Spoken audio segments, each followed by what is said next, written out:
Mengapa kritik saya pertama ini tidak mampu melihat perkembangan kapitalisme, karena mereka merasa bahwa dengan adanya sewa atau rente ini itu adalah sesuatu yang khas feodalisme gitu.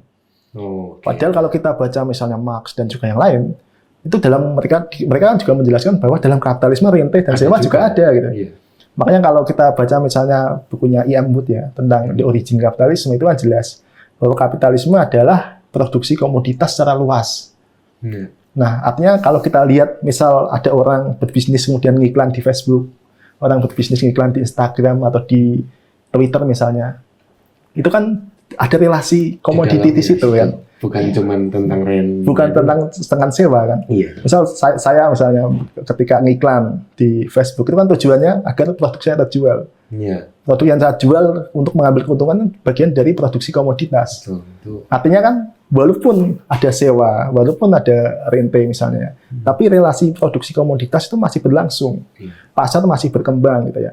Dan juga eksploitasi masih berjalan gitu. Mereka Facebook selain ini juga kesalahan kedua ya.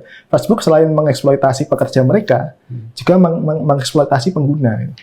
Makanya kalau kita baca bukunya Christian Fuchs misalnya, itu kan jelas kan bahwa kita ketika sebagai pengguna media sosial misalnya Facebook, Instagram, atau Twitter ya, itu kan kita disebut sebagai prosumer. Kita sebagai produsen sekaligus konsumer atau kemudian konsumen gitu. Kita yang membuat konten, ibaratnya kita pekerja dari platform itu, tapi kerja kita nggak dibayar gitu ya. Dan kemudian kita juga jadi konsumen. Kita konsumen untuk menarget iklan-iklan misalnya. Nah ini kan yang disebut sebagai kerja tak terbayar di media sosial gitu. Nah ini yang tidak dilihat oleh kalangan atau pengikut teknofeudalisme.